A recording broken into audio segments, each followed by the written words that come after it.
being in LA for 13 years, it's one of those cities where you never quite have your footing in terms of like knowing and feeling like you belong.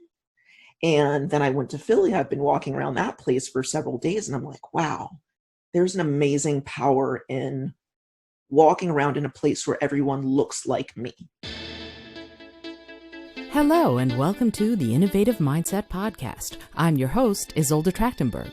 In the show, I interview innovative peak performers. I talk with entrepreneurs, business owners, and creatives who are pushing the envelope to work creatively and authentically. We explore how to cultivate innovative genius to achieve our visions to succeed. This week's show is brought to you by my book, Speak From Within. If you need to communicate better and leave your listeners riveted, you'll want to check the book out. And now, let's get to it. Hello, and welcome to the Innovative Mindset Podcast. My name is Isolde Trachtenberg. I'm your host, and I'm really happy that you're here. And I am thrilled to have back one of my favorite guests. Marjorie Alexander is a podcaster, coach, and budding social entrepreneur, and we're going to talk a lot more about that.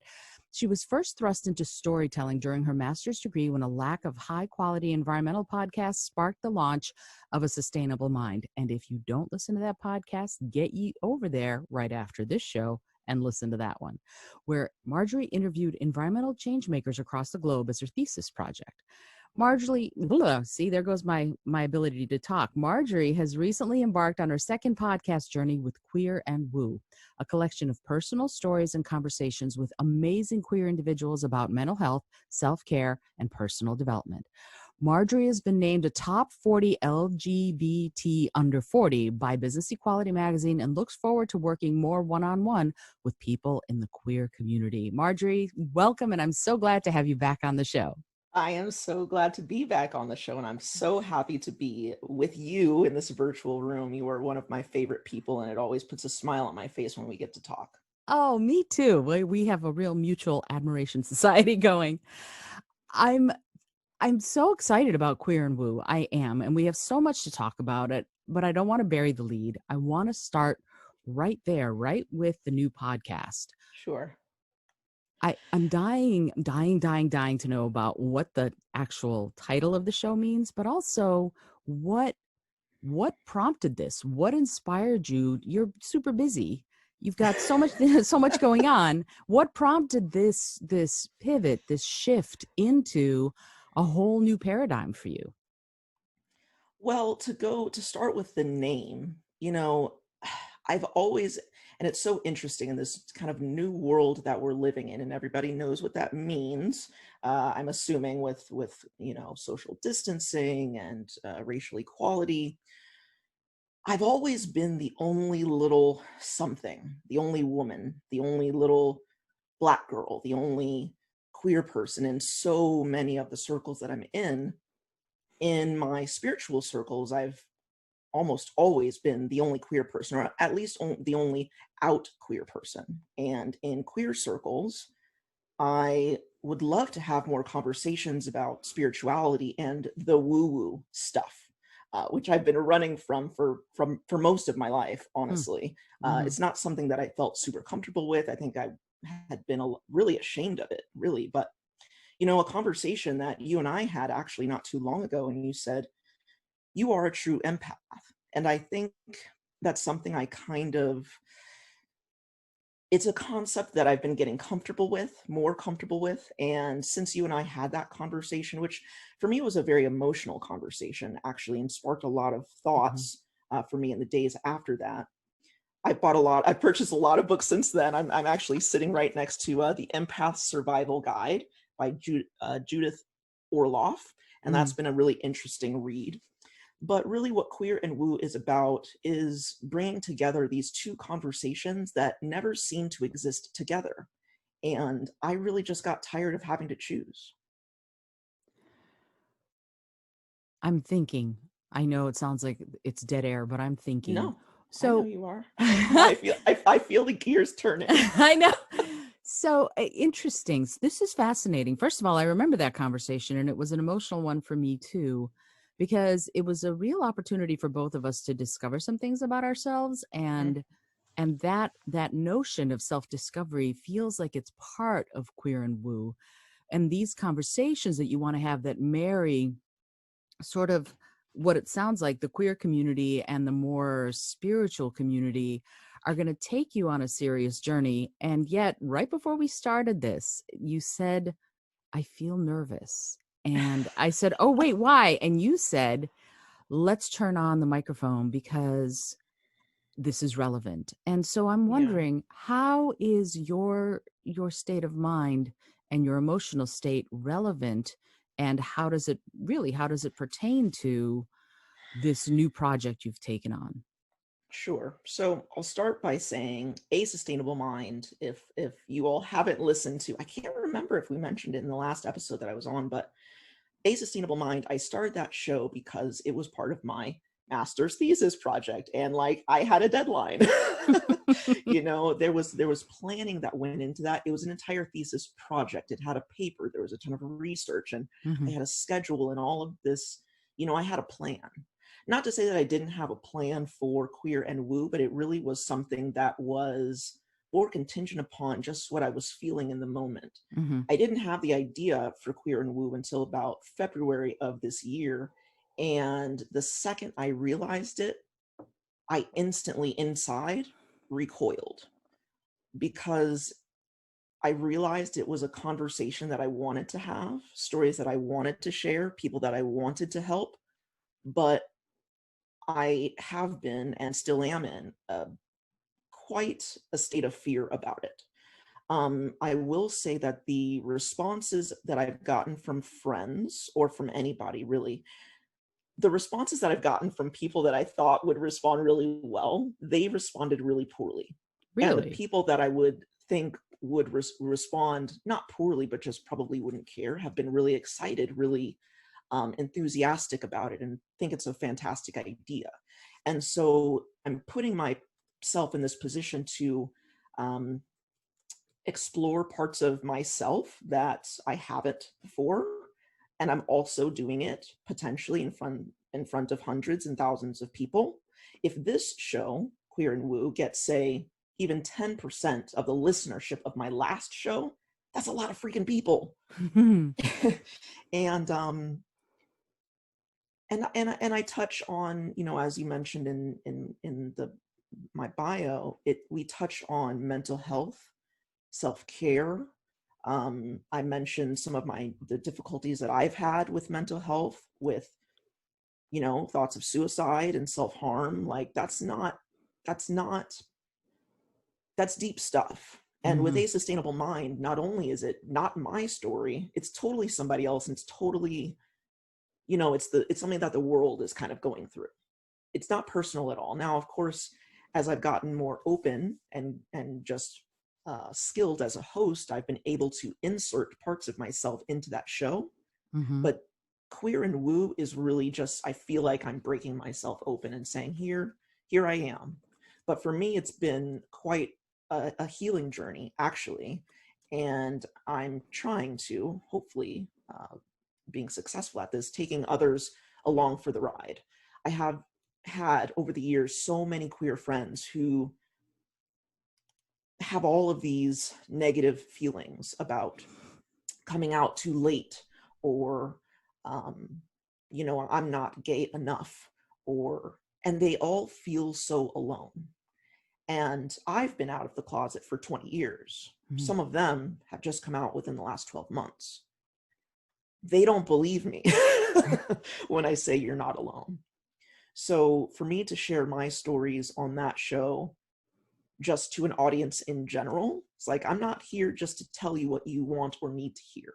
I'm talking to everyone. And I'm also interviewing people, and they're sharing their stories with no single person in particular. They're sharing with everyone. So perhaps those words might be a little easier to digest, a little easier to believe for someone that is having challenges finding community, having challenges feeling accepted within their family, having challenges finding community. Um, did I already say that? Anyway, as we both said at the beginning of this, I think we're both lacking some sleep.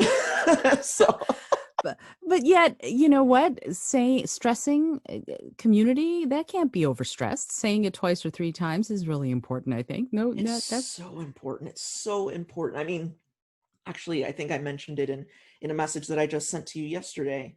I was walking around Philly with a friend, and I've lived in a few different places in my life, but being in LA for 13 years, it's one of those cities where you never quite have your footing in terms of like knowing and feeling like you belong.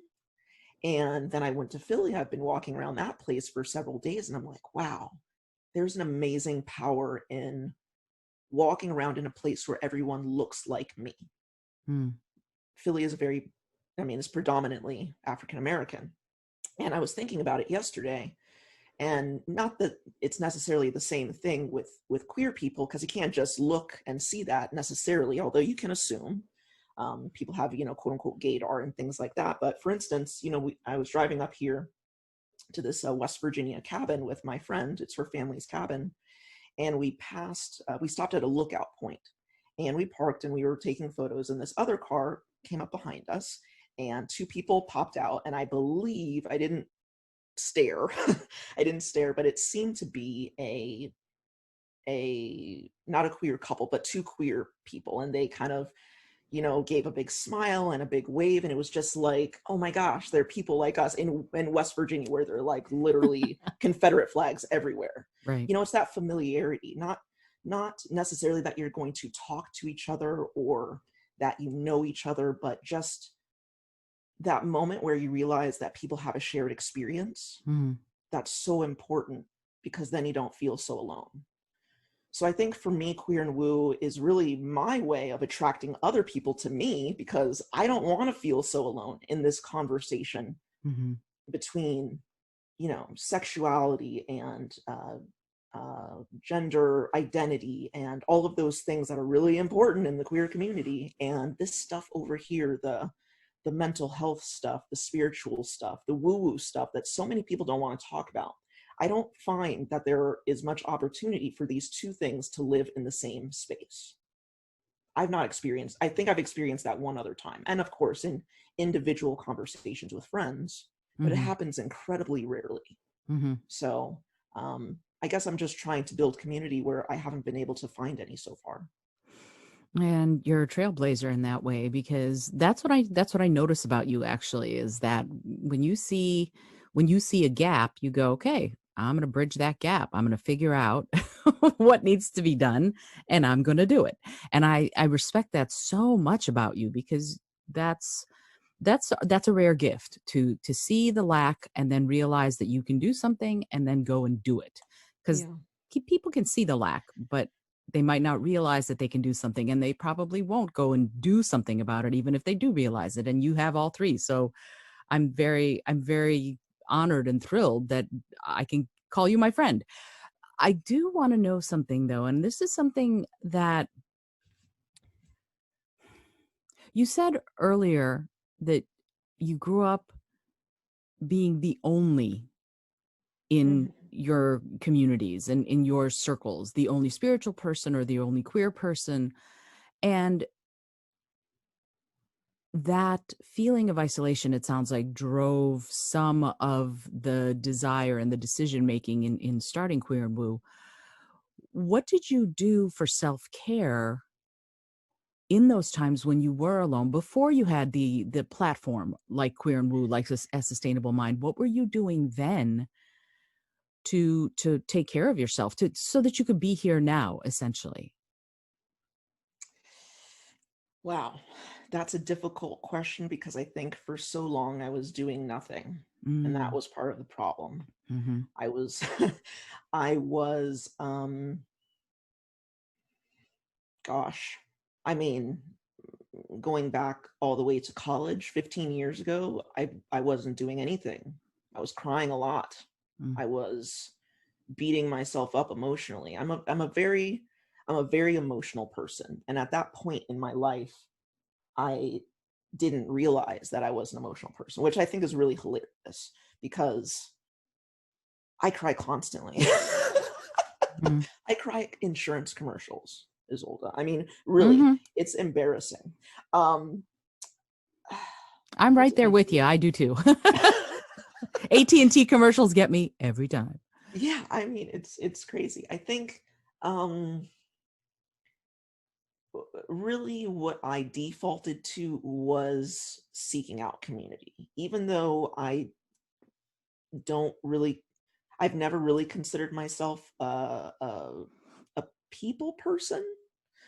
Mm. Um I'm certainly not a person that wants to be around a lot of people. I'm not into like big parties or going to clubs. And if I do those things, I'm holding up the wall, the entire time, kind of observing things. Mhm. Um, but just to be in those spaces with people that are like me, even though I'm not participating, to be an observer and just to be physically in that space Mhm. felt good and felt like enough of community where I was able to just relax. So I wasn't brave enough to engage for many years. People knew I was gay, but um, I just didn't participate. So that's what I did for self-care at that point. Mhm. I had a lot of issues with rumination. Um, at some particular points, I won't say that I abused alcohol, but I definitely used it as a crutch. Mm. Um, yeah, there have definitely been some rough times, and I can't say that I've had good coping mechanisms until fairly recently. And I'm 34. I can't say that I really had good self-care strategies until probably 30 years old. In the last few years, and you mentioned A Sustainable Mind, um, I am a part of a couple of communities now that aren't queer. One very strong spiritual community, Agape International Spiritual Center, and that's uh, an actual, you could say, church, quote unquote church, but it's Mhm. non-denominational. And I have been going there for almost a decade, maybe over a decade at this point. Mhm. So that feels really good. And they're very accepting to anyone and everyone. And that feels really good and really authentic. And I know that when I go there, when I show up, it's going to be unconditional love. And I don't have to worry about saying the right thing or doing the right thing or looking stupid or feeling alone. You walk in and they have this thing that they do there when it's your first time being there in person. You stand up and they say this long mantra sort of thing.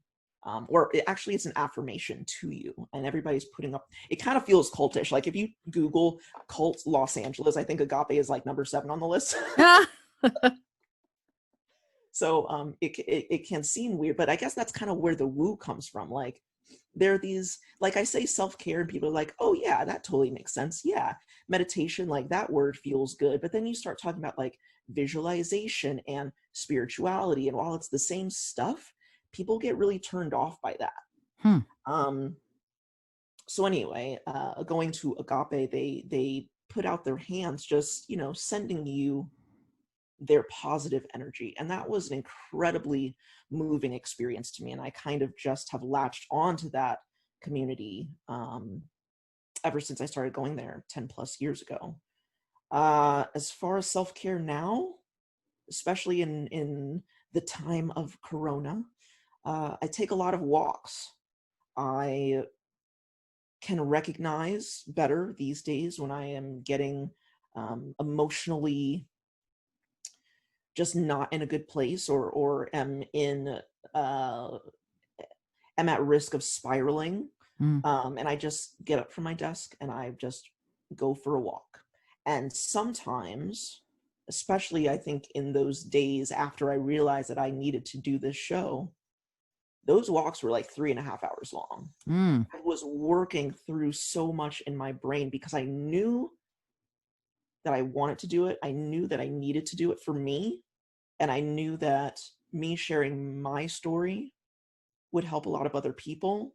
But I also knew it was going to be really hard, and it was going to be, I don't want to be dramatic, but physically painful. I mean, I do feel physical pain with a lot of things, which I think touches on the whole empath thing, which I'm kind of just, like I said earlier, I'm still kind of just now getting comfortable with even being able to say that out loud to somebody else. And just in the last couple of days, I feel like I've actually had to like defend that. So why do you think you're an empath? I'm like, see, this is why I don't fucking say anything.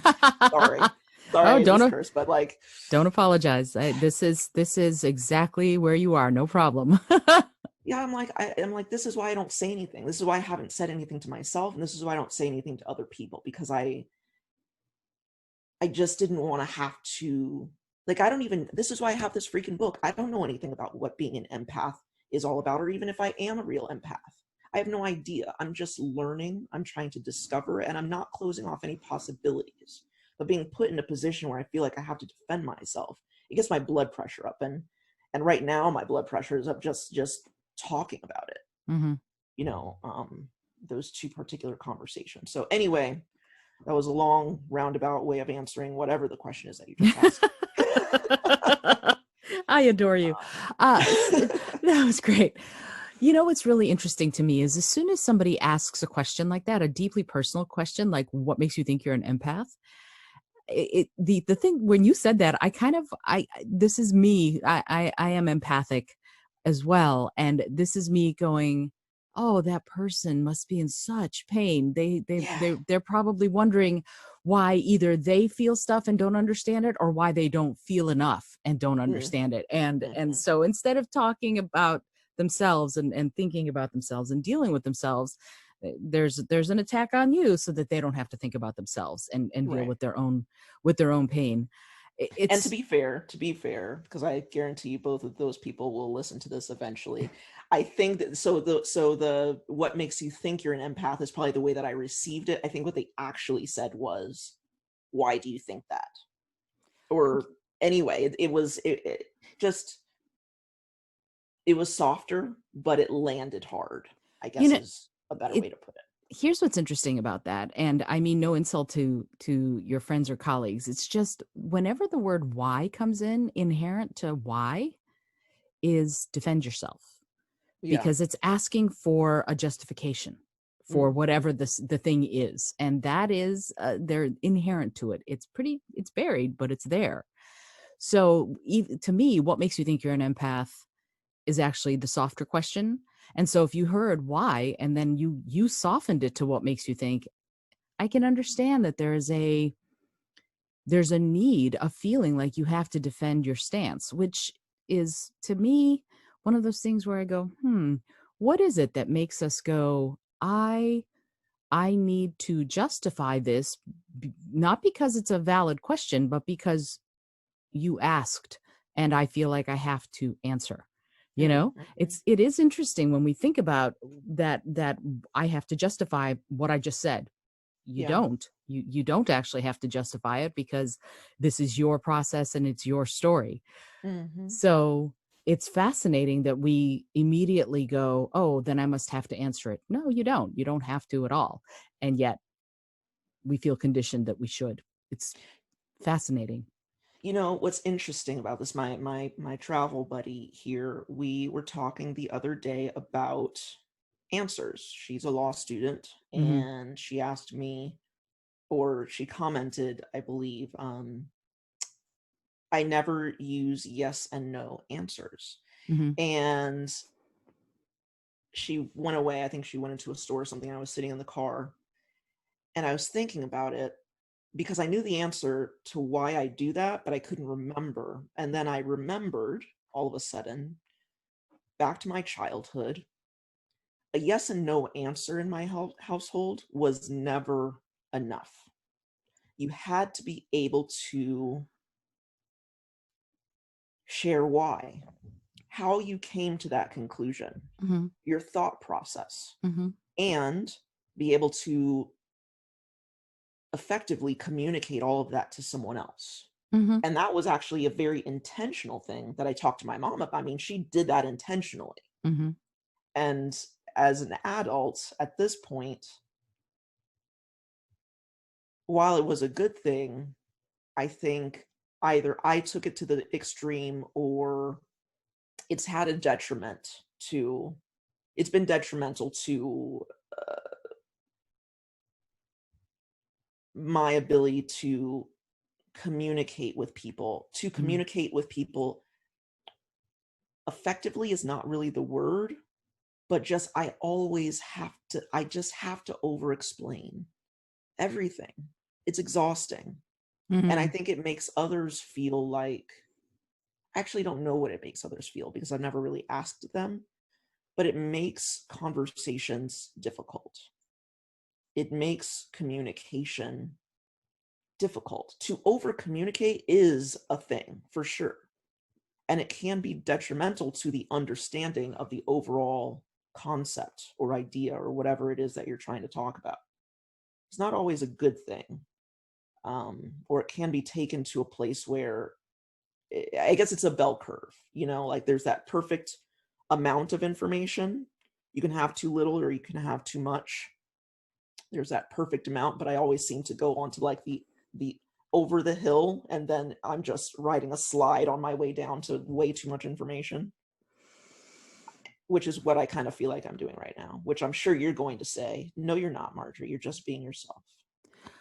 Actually, I'm not going to say that. I'm not. I'm not going to say that at all. I am going to say that when we communicate, in my opinion, when we communicate, when you communicate, if what you're saying is authentic, if what you're saying is true to who you are, Mm, it's fascinating to anyone who really wants to know who you are mm, and who you are in that moment. So to me, though, that exchange of ideas, even if it is what you call over explaining, I don't think it's over explaining. I think it is delving deeper, which mm, which is different.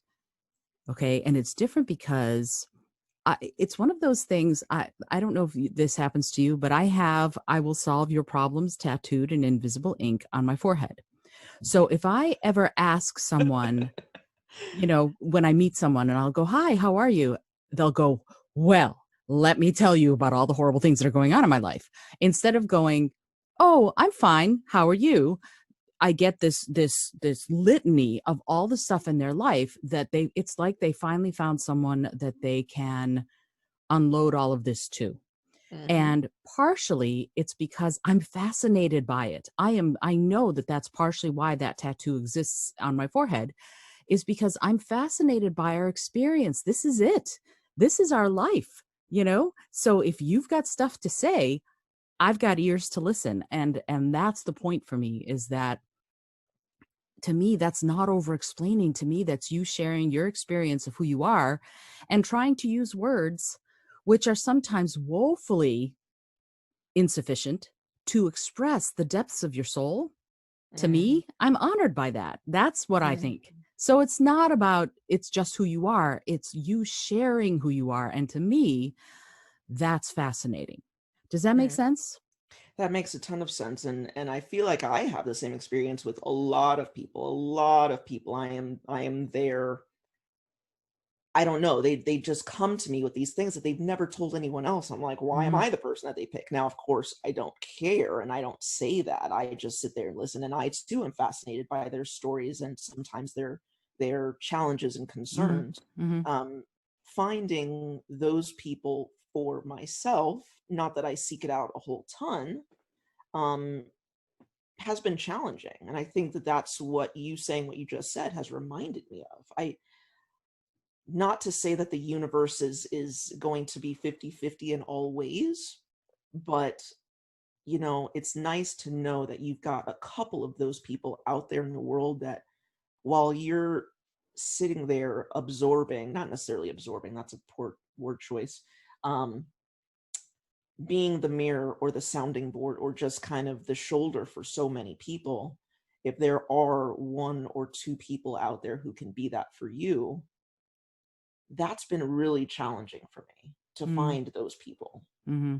And I think when we had that conversation that we referred to 20 minutes ago or whatever, I think I reached out because I needed that, and I Hmm. didn't know who to call, which is interesting because I mean, I've got some very close friends, but not all friends are good for every kind of thing, Hmm. every kind of conversation. And I just knew that you would be accepting and listen and be non-judgmental. and just hold space for me. And to have someone in your life that can just hold space isn't going to pick it apart what you're saying or badger you as to why. That's super important. That's super important to find those people. And when you find those people, man, you got to hold on to them. You just have to, because you never know, being that type of person, when you're going to save someone's life, truly. And I had that experience very recently. Someone needed me, and I said, I'm getting on a plane. I'm landing in however many hours. I will call you immediately after I land. And she had a what she had read as a demonic experience. I have no idea what really she was experiencing, but that's what she felt, and I was just going to be there for her. And when I got home to where I was going, I got on the phone with her and we talked for probably an hour. She just needed somebody to be there. Be non-judgmental. I'm not going to ask her why. I'm just, how did you feel? Or, talking about her husband, like, was he supportive? How did he react? Is everything okay? Like, where are you at with this?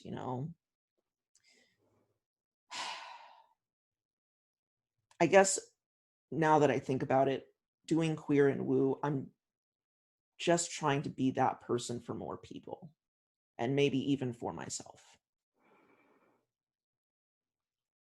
That's exactly the next thing I was going to say. It's funny. It really is. I was going to say to me, that's why queer and woo exists, is because it's a natural extension of who you are.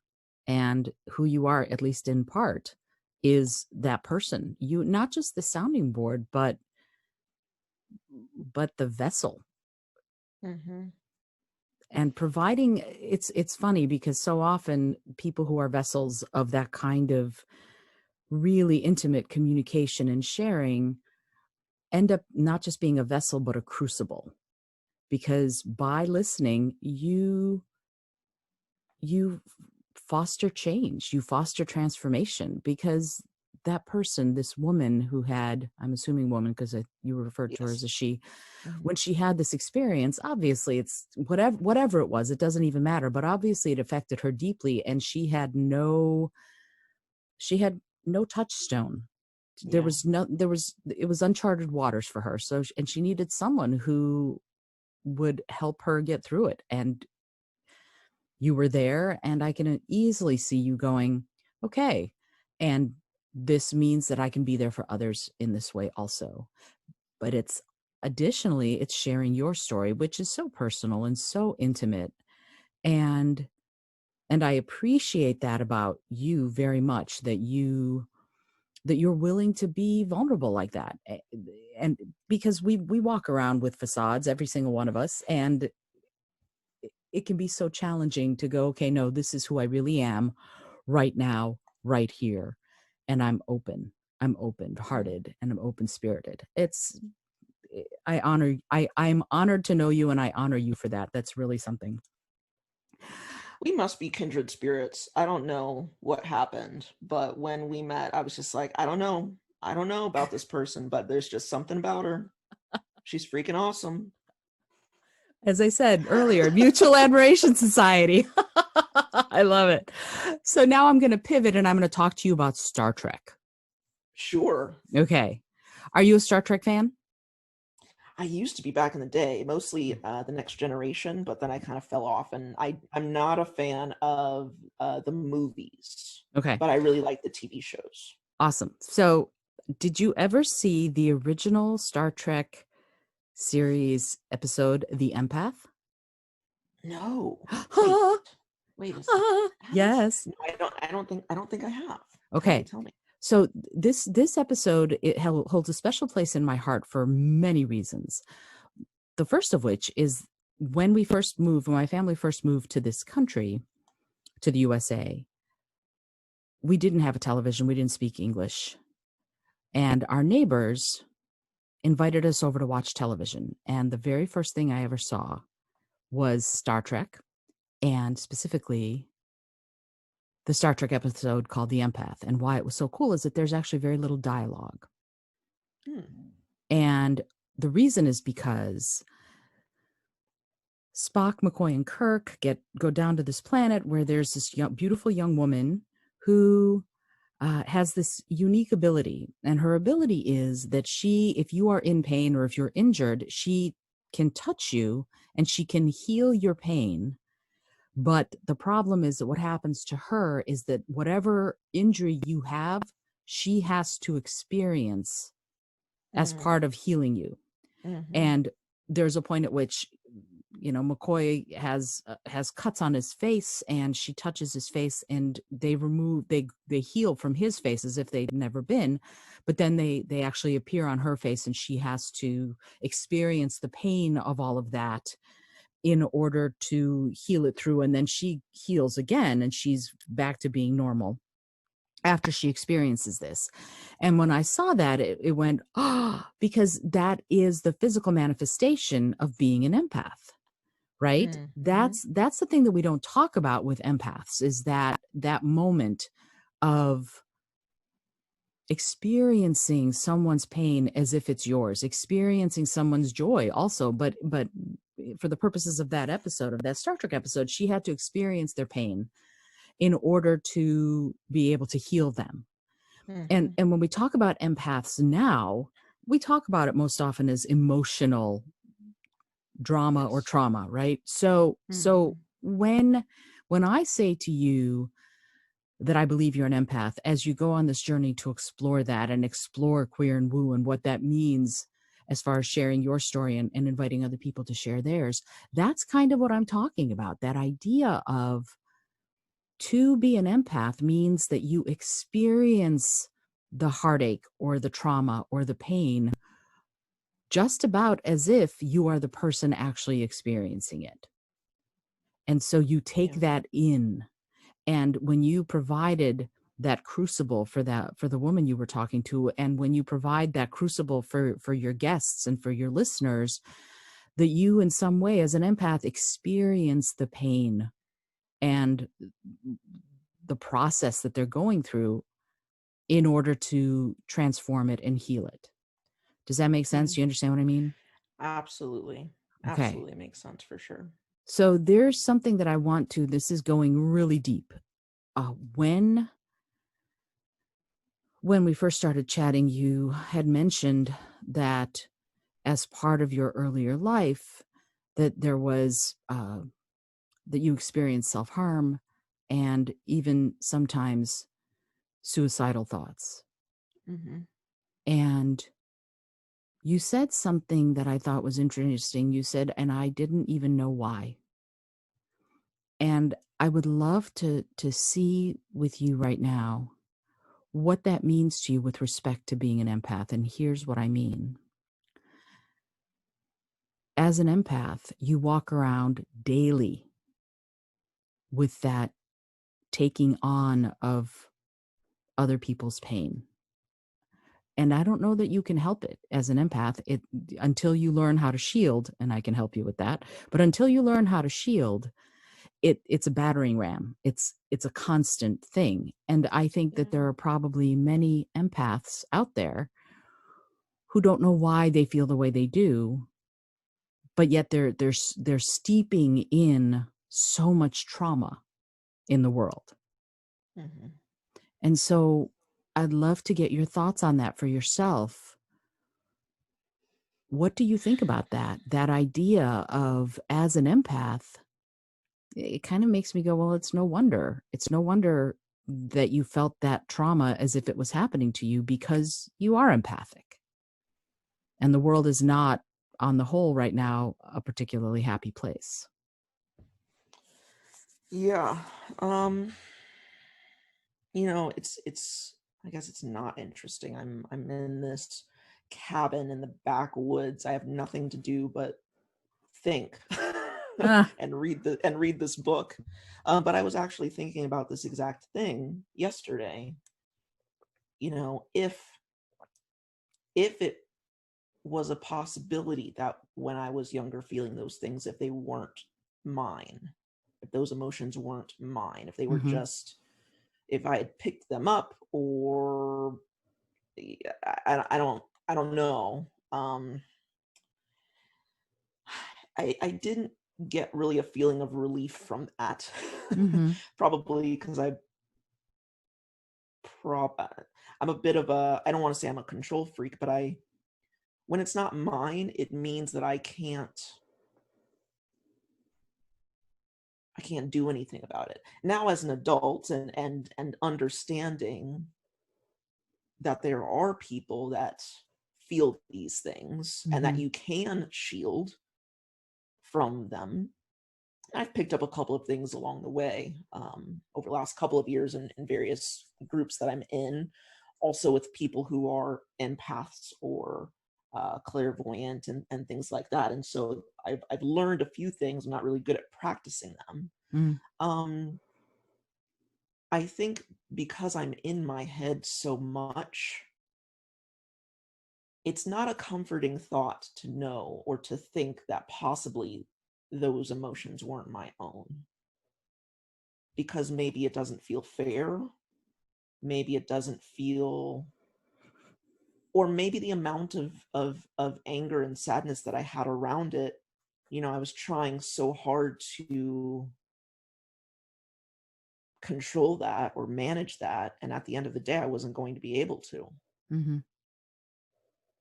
For There are a lot of things in my life that I look back and I'm like, that makes sense, and I feel a sense of relief. Mhm. I don't have a sense of relief about that. I had that thought yesterday.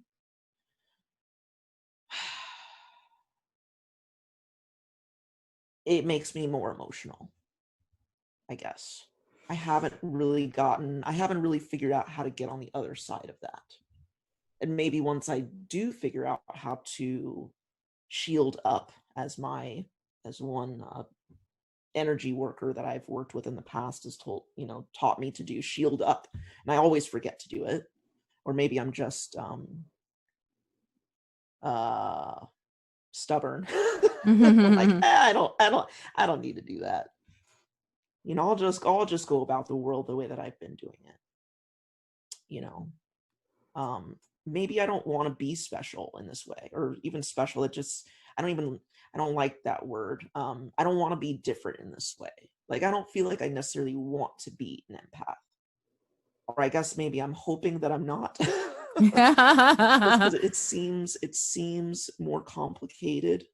It feels like if I feel the feelings and they're my own, then one day I'll learn how to control them, or whatever the trigger was that made me feel this way, I can control that situation, or talk Mhm. to that person differently, or don't do that, or whatever, that I can control it more.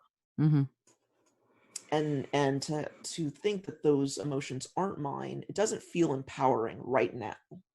I also know that this is a journey and I'm right at the beginning, like right at the beginning. Mhm. And so, I have to be gentle with myself and patient with myself, neither of which happen very often. Mm. But the things that when I do my solo episodes of my new show, I'm giving all of this advice, things that I've learned over the years, and do for myself sometimes, but still I forget, and I get in that place and I get really upset because I'm like trying to do it the way that I feel like it should be done. I'm like, Marjorie, that doesn't work.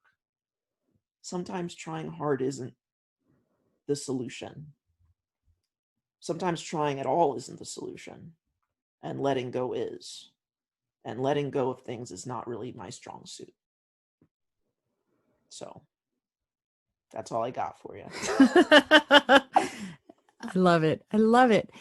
See, it's so interesting because everything that you're saying makes such a huge amount of sense. And here's the trouble. The trouble for me is I'm listening to you and I'm going, yes, yes, yes, yes, yes, yes, yes, yes, yes. A whole bunch of yeses because, yeah, of course it isn't fair. Your feelings should be yours, my feelings should be mine, and we should all live happily ever after. The trouble is, of course, that that's not the world we live in. And I think what you said about being emotional around this, it makes a lot of sense, right? That you would be. And being being at the start of a journey like this, you can't know where you'll be later or when you finish. You can't know. So when we think about this idea of being empathic and allowing ourselves the opportunity, I think, to not know, to not control, that's powerful.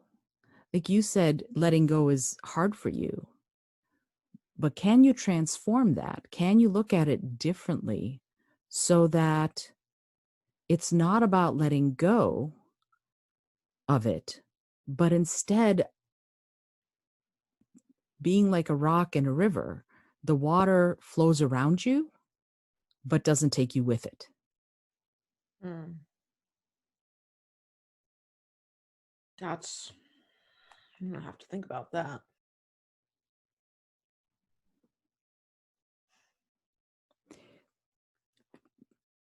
Shielding is, we can call it visualization, imagination, doesn't matter to me. Some people get triggered by those words, whatever. And yet, it's about protecting the very emotional, fragile core of who we are. That to me is what it's about. And so, in the process of being there for other people, like with Queer and Woo, you can't lose yourself, right? And that's what shielding is for. That's what taking care of yourself is for, so that you don't lose yourself in the maelstrom of all that's going on around you. So when you Yeah. do that, when you take care of yourself, that's you doing right, not just for you, but doing right for everybody in your circles. Do you know what I mean? It's something that we tend not to think about as important for others. Our self-care being important for others is hard for a lot of very caring people to accept, but it's really true. Mm-hmm. And I know that I need to, I need is a strong word. I want to take better care of myself because I know it's only in taking care of myself that I can offer anything truly to anyone else that's truly, truly authentic. And the older I get, the more in touch with those deeper, what used to be darker corners of myself, um, as I get more acquainted with that stuff, I want to share more of those things. I know that I need to take care of myself. And also with this show, I need to talk the talk and walk the walk. I can't just be Mm. saying these things and not being a good example. I suppose in a way, this is also my way of keeping myself accountable. Fascinating. I tend to do that. I put like really high stakes out there because I know that if no one's watching, it's not that I won't do it. It's just going to be a much slower and completely unmotivated process. Mm. Mm-hmm.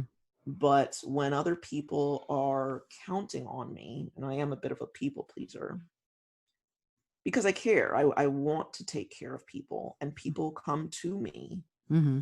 because they need, for whatever reason and in whatever way, need to be taken care of, or Mm-hmm. just that term doesn't really communicate what I mean. I mean, it's really just, like we said earlier, holding space for people. Mm-hmm. And I also know, based on the self-discovery that I've been doing over these last few months, I really want to help people know that they're absolutely worthy of happiness, worthy of love,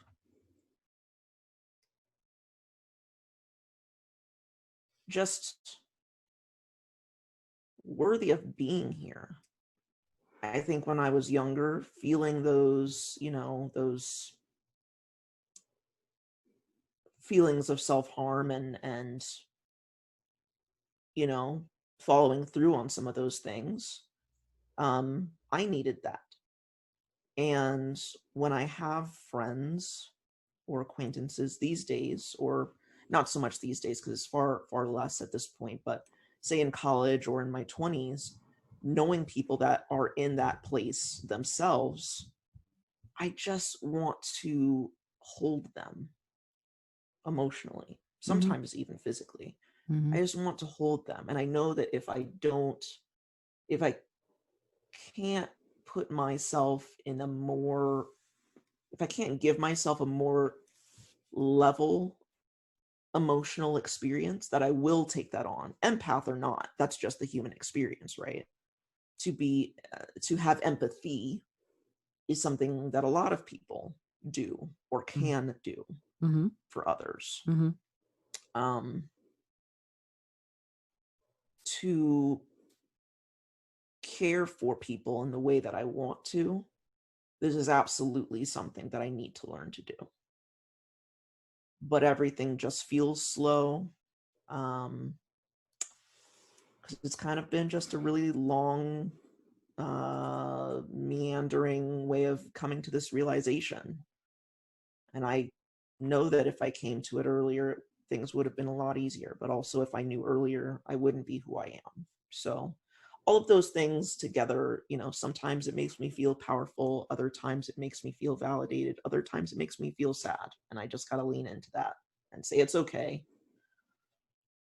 But, you know, I have this experience a lot now where it's almost like the angel and the devil on the shoulders Mm-hmm. of like, yeah, Marjorie, you're right on track. You're exactly where you need to be. Keep on going. Keep on pushing. And the other shoulder, it's like, F that. Who cares? Stay in bed, take a nap. These people suck. I want to quit my job. You know, and it's interesting because, you know, you are not your thoughts. And so I've gotten to a point now where I can watch both of these things kind of have this conversation, and I'm completely separate. And Mm-hmm. then, you know, they finish and they get it out of their system, and then I just kind of go about my business. But anyway, I'm going off track here. Not at all, actually. You are so not alone. Everybody's got that little angel and devil on their shoulder, and there's a constant barrage of that. Every decision you have to make, there's a yes or no, a should I or shouldn't I, a will I or won't I. And almost always the little angel is saying one thing and the little devil is saying the other, depending on the situation. So we're all constantly faced with that. And we all constantly have to make those decisions minute by minute, second by second. So you're just being honest that that there are times when that's what you experience. I experience that daily. And the thing for me though is that inevitably, if I give in to the little, oh, go be lethargic or lackadaisical for a little while, just go find a froofy umbrella drink, inevitably something will come and swat me upside the head and go, this is the fee for having done that. So it's a way of keeping myself on the I straight like and that, narrow. the fee. Because there are consequences, right? So it's fascinating, but that's been the experience of my life all these many years.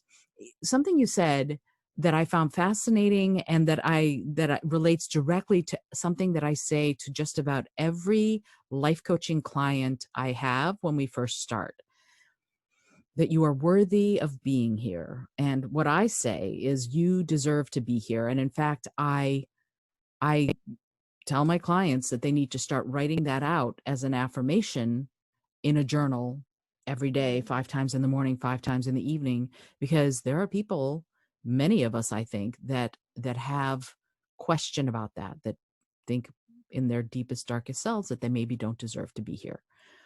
And Mm. that's the very first thing. So you hit on a core belief that I think we need to be aware of, that there are people who question that. Many of us question whether or not we deserve to be here. And if you're listening to this, you deserve to be here. So important. Remind yourself of that. If that is something that you ever question, by the virtue of the fact that you're here, you deserve to be here. Full stop. Mhm. Yeah. So fascinating to me that you're taking this tack with Queer and Woo and also your own personal journey with this as one of the pillars, with this as one of the guideposts that you deserve, that you are worthy of being here. I love that. And I'm wondering how sharing your personal story and how eliciting the personal stories of your guests helps with that. What do you think? How do you think that works in the process of this very personal journey that you're taking? You're gonna have to ask that question again. Well, okay, let's I see. mean, I think I gotcha. I Well, asked a lot in that question. I know. Basically, what I'm wondering is this idea of the sense of self-worth, the I deserve to be here. How mhm. what role does that play in your personal journey with Queer and Woo, and also in the journeys of the people that you interview? What role does Mm. that question play in what you're trying to achieve?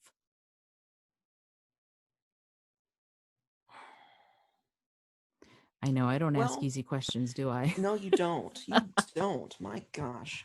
Well, a big part of it is that I share things on this show that I've never shared Hmm. with anyone, Hmm.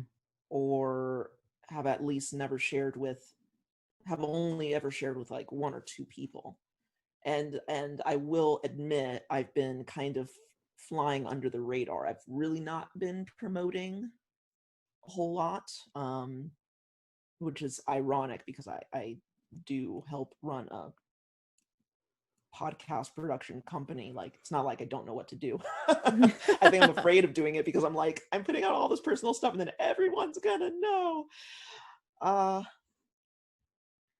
Feeling worthy. You know, I think self-care is what you do when you realize that you are worthy. Mm. And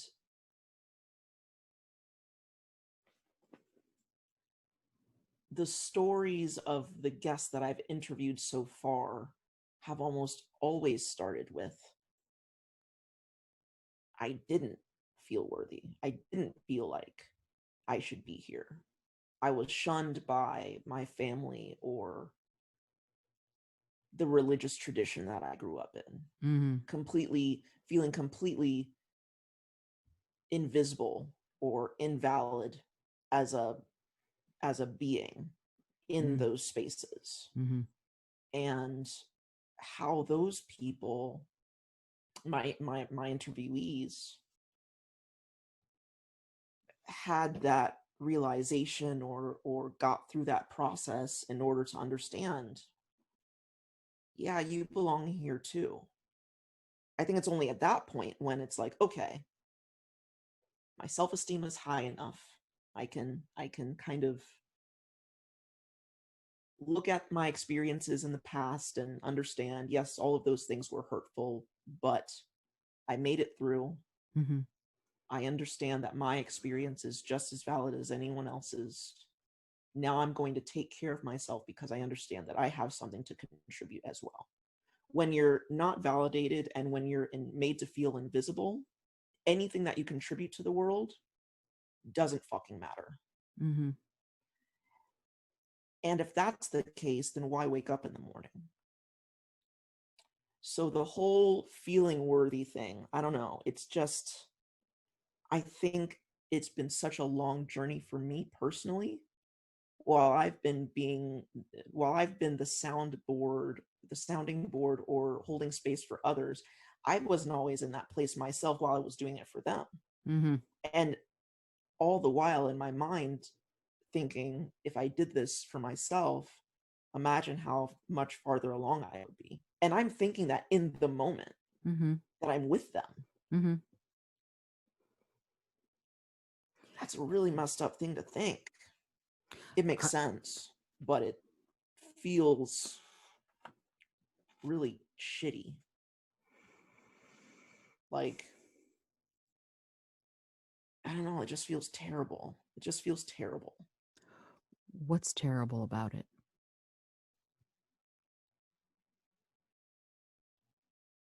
To think that you're only put on this earth to serve other people, and that you as aren't intrinsically valuable yourself, Hmm. which I have felt for much of my life. Expendable, in the way, like I have to apologize for existing. That's how I felt for a lot of my life.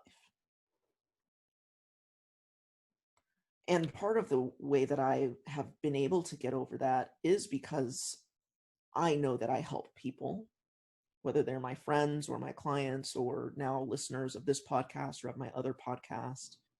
And so that's how I've been able to like build value Mm. for my, like, in my own mind about myself. But I'm still working on the whole, if I stop all of that stuff, do I still deserve to be here? I'm still working on that. You know, like I'm tearing up right now just thinking about that. Even though I mean, I know it intellectually, but like to actually integrate that into your body, I'm not there yet at all. And that might be one of your life lessons. You know, it might be something that you keep working towards because you, I don't know, it feels so strange to say that to you because of course you have intrinsic worth. You're fabulous and wonderful and all of those other things. But the problem with that kind of thing is that it's a bomb. Me saying that to you, it's a bomb. It's, oh, I can tell you how wonderful you are, but until you know it inside your own self, there's always going to be a part of you that says, no, I'm not. And that no, I'm not is, it's an intrusive little flirt, you know, it's not helpful. It's Yeah. not helpful. And so the question then becomes, what do we do about that intrusive little flirt? What do we do to root it out so that it's not part of the conversation anymore? Because that's what it Because is. you can't beat your worthy into somebody. You know what I mean? Like Exactly. that's what I feel like I need, but you can't do that. So I don't know. Yeah. It's a And slow process. but it's a, to me, it's a process of discovery and unfolding. That's how I look at it, because some of us have knowledge of our intrinsic worth when we're born somehow, or we have parenting that supports it. I don't know. I don't know what that is for everybody. Certainly I can't possibly know what that is for everybody. But the people I've talked to who believe in being of service in the way that you've described, many of them have also said that there is this fear of, what if I stopped? Would I still be okay? Or Mm-hmm. am I just here to be of service to others? And the trick for me where I got my sense of self-worth also was fixing other people's problems from the time I was 5 years old, at least, Mm-hmm. was that I acknowledged to myself that it was okay to fill my own well. Mm-hmm. That was it. That it is okay for me not to be of service, and by so that I can fill my own well.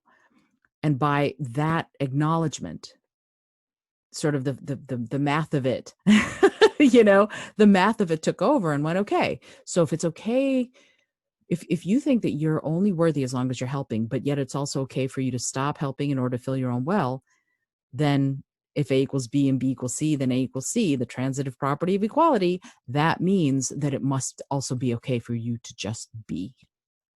Yeah. And that was, I ended up getting that pretty young, I think. I was probably 11 years old when I figured that out. Uh, I don't often talk about my family history. It's not pretty, But I had to be the adult in my family for Mhm. decades, right? I was the adult starting when I was about 5 years old. And when you have to do that, when there's no safety, when there's no security in the family unit, whatever the family unit happens to be, that part doesn't matter, then somebody has to take the lead. And it sounds like you took the lead also. And when you Yes. take the lead that young, and the adults in the room end up going, yes, I abdicate because you're the one who knows what you're doing, that sets up that idea, I think, of you're only worth something if you're helping someone else, because boy, did you start young doing that. So Mhm. now who you are and what you're doing, it's familiar. It's familiar. You know how to do that. You know how to fix people. You know how to solve their problems. And boy, is it an easy coach to put on and work with. But that doesn't mean that it's helping you. Mhm. And it's interesting. A therapist once told Rich and me that we were having some issues and we went to couples therapy. And she said, I firmly believe that the very things that helped you survive as a child are often the biggest obstacles you have as an adult. Yes. And it kicked my butt. I was like, what? And I had to think that one through, but it's really true. And so the fact that you're even thinking about it, Marjorie, is so amazing to me, because you take all of that and you put it into all of your work, into all of the different things that you're doing. That same I can fix it feeling is there.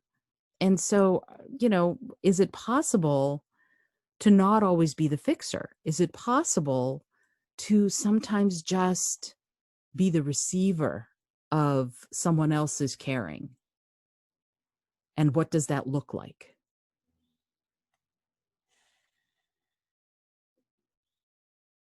I mean, I'm sure it's okay. I'm sure it's I, okay. you know, I I love it. being here in this cabin for, I think at the end of the trip we'll have been here for 9 days, Mm, and I've almost never traveled with people, like non-family, like hmm just friends or whatever, partners. And in this way, I've really never traveled with anyone. And when you travel, things are unfamiliar. hmm You got to figure out the food situation. You don't know the house or the accommodations of where you're going to be staying, and all of these things. And my friend and I, we have kind of fallen into these roles, and we work, I think, very well with each other. And just thinking about, she enjoys cooking and is an excellent cook. And that's something that I don't particularly enjoy people doing for me. Like, I don't enjoy people doing things for me. She I was at her place before we left, and I needed to do a load of laundry, and she like offered to do it. I don't know what her intention was behind offering, other than just, it's her house, she knows where the laundry is. And I was like, nope. I've been doing my own laundry since I was 7. hmm Like, hmm I don't like people doing things for me. I don't like to feel babied. I haven't liked to be taken. It's just like you said, this is unfamiliar. hmm To hmm take care of others is very familiar territory for me. And the very few times when, oh my God, just this entire conversation with you is so perfectly timed, because I'm literally going through all of these things right now. mm She and I went for a walk, um, beautiful walk through this complex. I can't see your neighbors, but sometimes you can hear them. So we're just basically walking through the woods and talking about, um, just opening yourself to be taken care of. And what does that look like? hmm And what does that open you up to and allow you to do? Just to be in a state of receiving. So difficult for certain people, like you hmm said, growing up and being the caretaker, or being the person that knows all of the answers. Marjorie will take care of it. hmm Oh, Marjorie's got the patience of Job. Go ask Marjorie. She's got the answer. Like, I'm so tired of being that person. Mm. And to just sit and be still enough and let my mind rest enough and just trust that someone else can do something as simple as cook me a meal without me feeling like I owe them something, because that's been a huge thing in my family. We're talking about people who buy you gifts that at the end of the day aren't gifts, they're loans, and you now owe people something. Mm. Well, how do I know that you're not going to turn around and tomorrow or in a year or 10 years from now want something from me? From something that I didn't even ask for, something you offered me. You offered me a gift, and I took that at face value. And now you're telling me that I owe you something, that gift had contingencies, but you didn't. Like, the rules aren't fair.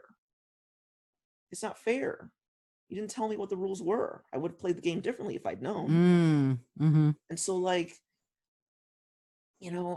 just to be in a mode of receiving has been really difficult. And now, I just know the people that I can do that with. It's not necessarily that I feel like I've gotten better at it. I just know the people who are going to be honest with me about what they want out of the situation, if that Mm-hmm. makes sense. Mm-hmm. Um, and just really being able to be either in an equal partnership where, like I said, the rules, or just be in a state of receiving and they're not expecting anything from you. That's been a huge exercise for me. Not comfortable, but I am getting used to it. It's something that is a quest, I think, getting relaxed enough to be able to receive without waiting for the other shoe to drop. Yeah. And yet, how fascinating that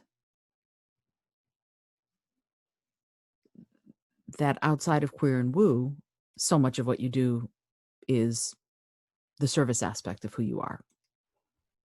It is so interesting to me that is such a powerful driving force, that of course you'll fix it. Of course you'll figure it out. Of course you'll get to the answer if somebody has a question. Even if maybe it's a control thing. Maybe that's what it is. Maybe because it's your decision to do these things, to serve in this way, rather than that someone else expects it of you. No one expects you to do queer and woo. No one expects you to do a sustainable mind. It's something you've chosen. And maybe that's the difference, because it's your choice. That's very possible. I hadn't thought of it like that. Well, you know me, my brain works differently. but yeah, so I find it so fascinating that, I mean, I find you fascinating, first of all, but I find it fascinating that you're so giving in Yet I'm so so, angry about it. but see, that's the thing. It's not there. It's almost I'm like there are kidding. two. No, but there is some anger. Obviously, you've just said there is. So this idea of when it's my choice, when I choose, when you choose it, it's a very different story than when someone else just expects it. Do you understand what I mean? Yeah. And so a sustainable mind, yes, it started as a thesis project, but at the same time you kept it going, and it's one of the most successful in its genre, right? Yes. So that is a service. That is such a service on behalf of the entire planet. We all should be grateful to you that you're doing it. And the same with queer and woo. This is the path that you've chosen to serve. And yet there are parts, like the job you have at Turnkey, you serve at the pleasure of your clients, which is not the same thing as the choices you've made with a sustainable mind and with queer and woo. Do you understand what I mean? I definitely do. Yes. And so I want to pivot a little bit, if it's okay with you, and talk about that for a second. That you, in addition to these two full-time job podcasts that you have, you also are the CEO of Turnkey, where you help many other people create and produce their own podcasts. And that is, I mean, yay for paying work, good for you. And yet that's another avenue. A, you're good at it, but B, it's another avenue in which you are of service. How does that work within the Marjorie Alexander who sits here today?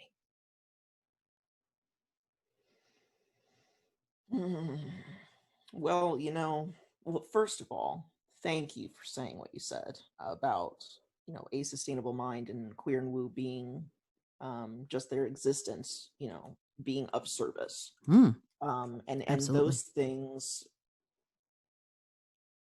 drive me for sure. Mm-hmm. And when I think about my future, 10 years, 20 years down the line, I see those shows as at least stepping stones. A Sustainable Mind is definitely my calling card. It used to be a book, now it's a podcast. Mm-hmm. But in terms of like, the thing that you can kind of whip out and instantly everybody's interested. Now it's a podcast. That's like the thing to have. But Mm-hmm. um, when you said, how does serving your clients, what does that look like Mm-hmm. in juxtaposed with everything else? It was a little funny and a little like a little biting, I suppose, because I instantly thought to myself that my personal clients that I have for podcasting or for personal development or whatever, people come to me for all sorts of different things. Those clients are so easy to work with because they chose me, as Mm-hmm. I was in the moment, whatever I was saying on my show or on a couple episodes of A Sustainable Mind. I'm like, now I'm working with individual one-on-one podcast clients, and these are the type of people that I want to work with. Those calls to action have attracted to me very specific people, Mm-hmm. and I love to serve them. And I also see with each of them individually the role that they play in my life in teaching me something. Mm. Now, when you said Turnkey, and I thought about all the clients I have at Turnkey, I just had a feeling of annoyance. Ah! I love my job at Turnkey, by the way. It is fun. There's never a dull day, and it really does give me an opportunity to be a problem solver in terms of like puzzles Mm-hmm. or like a math equation where there really is only one answer, Mm-hmm. or at least it's like you can open a book, you can do a certain amount of research and know the things that I know in order to help people in the way that I help them Mm-hmm. at Turnkey Podcast. It's just a very matter of fact thing. It's Mm-hmm. not very personal, warm and fuzzy inside all of us, worthiness, holding space. Like, it's not that. Mm-hmm. Turnkey is very much its own little thing over here. Mm-hmm. Um, and the challenge that I've had recently, as my personal practice will say, I'm not a therapist or anything, but just my personal practice in terms of serving my own clients has grown. The juxtaposition of those things has been really, really interesting to see the type of energy that I give in both cases, the type of energy that I get back in both cases, the amount of fulfillment that I feel in both cases. Like, it's so different. Hmm. Um, like I said, I love what I do at Turnkey, and it has really thrust me into a network of people that I think I can lend a unique viewpoint and unique problem solving capabilities just because of my world perspective. I see things differently than all of my colleagues do. and other people in that kind of entrepreneurial circle. And Mm-hmm. so I truly do feel like I am giving in a way that's unique to me, and without me there would not be that particular ingredient that I add. It is unique, and so I feel very good about that relationship. But the juxtaposition has been interesting. I'm sure that's not the question you were intending to ask. What was the question you were intending to ask? I probably have veered a little far off, and I want to restate it to make sure that I hit the mark. Actually, no, you didn't. You answered the question because it is, I can see how it's different. I can see how it's two different flavors of Marjorie. And Yeah. the clients that you attracted specifically want to work with you. The clients you work with at Turnkey seem like they want to work with you once they know who you are and what you offer, but they don't want Mm-hmm. to work with you before they work with you. Does that make sense what I'm saying? Yes. So Yes, that's the absolutely. difference. That makes a lot of sense. And yet you said something that I really want to dig into a little bit more. You said you bring a unique sensibility to creating podcasts, to working with the clients at Turnkey. Can you talk a little bit about what that means? And recently I changed the name of this show to the Innovative Mindset Podcast because I want to talk more Mm-hmm. about that idea. I love the idea that an innovator is a creative person with a to-do list. You know, this is something Mm-hmm. that is driven to achieve a process or a goal. And that's what you're doing, but you're doing it in different ways, in innovative ways. And I'm wondering if you can talk about what sets you apart. What is it that makes you unique as you work with these clients at Turnkey?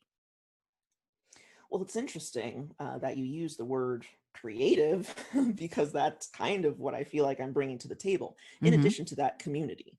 Mm-hmm. So, something about Turnkey. Turnkey podcast is a podcast production firm that mostly attracts entrepreneurs, Mm-hmm. small business owners, authors, writers, speakers. We have a lot of clients who work in like financial products and retirement products. Mm-hmm. They there's a very I mean we have dozens and dozens of clients, and there are a couple in there who their personality is a little bit more similar to mine. Their content of their show is a little bit more similar to my own shows. But for the most part, our clients are using their podcasts as part of their overall marketing strategy and um, just money making strategy. I mean, it's not all about the bottom line. Mm-hmm.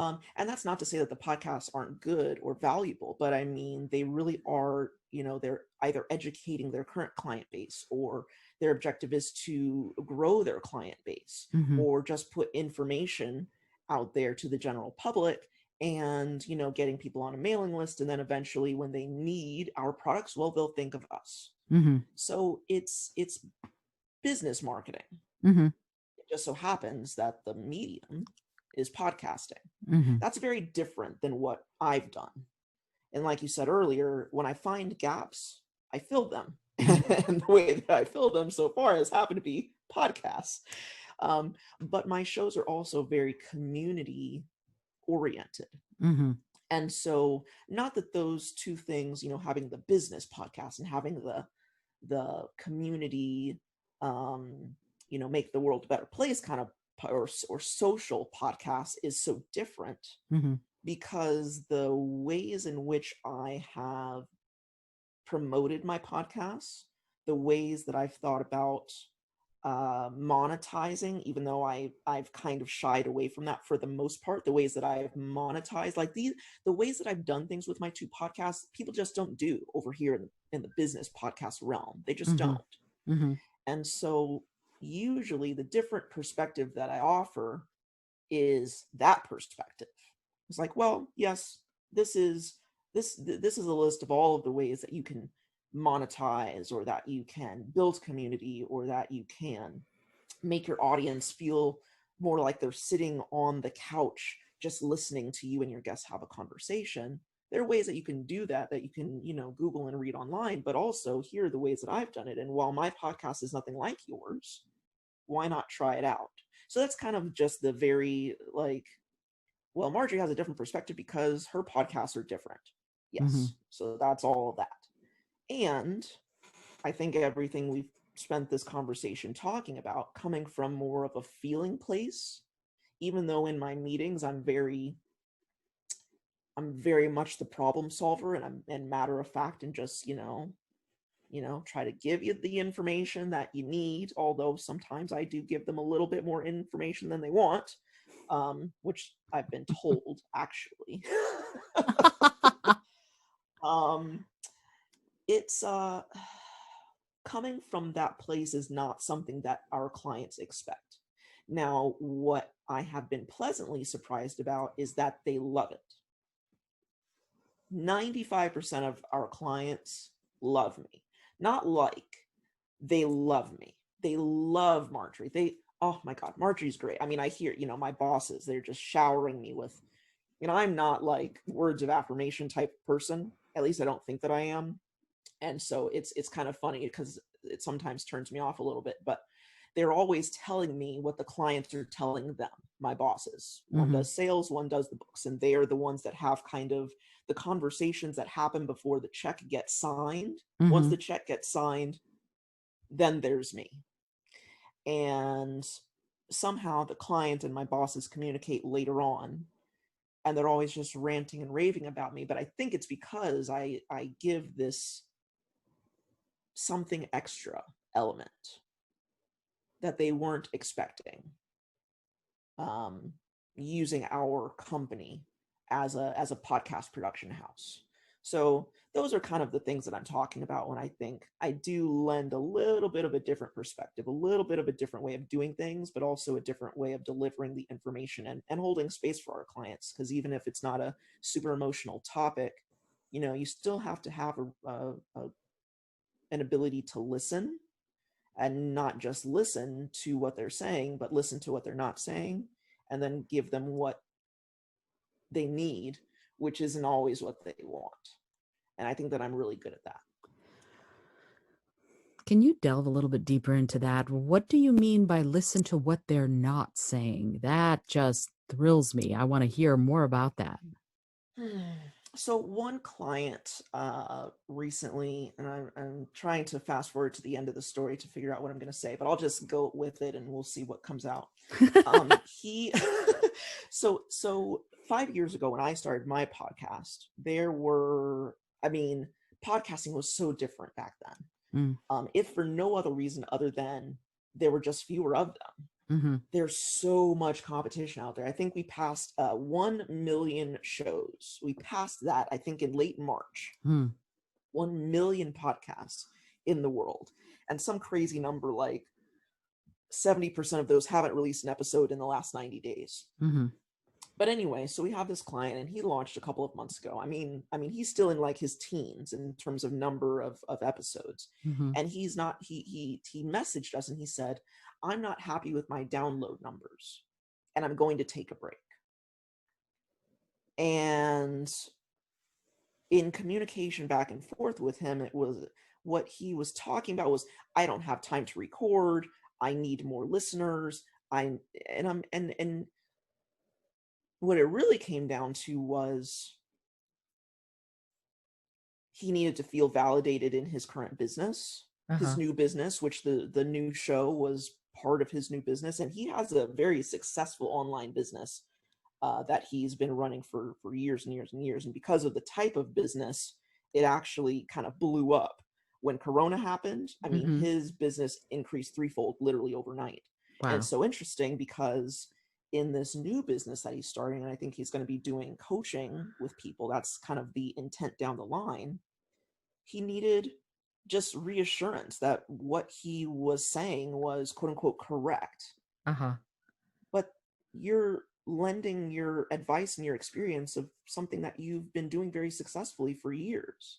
He just needed reassurance, but also I'm like, and in terms of your numbers, like we'll tackle the whole that's, I suppose that's an issue of worthiness. He didn't feel like his voice was worthy of being heard. It's a very good show, actually, and trust me, I know we have some clients whose shows are not good.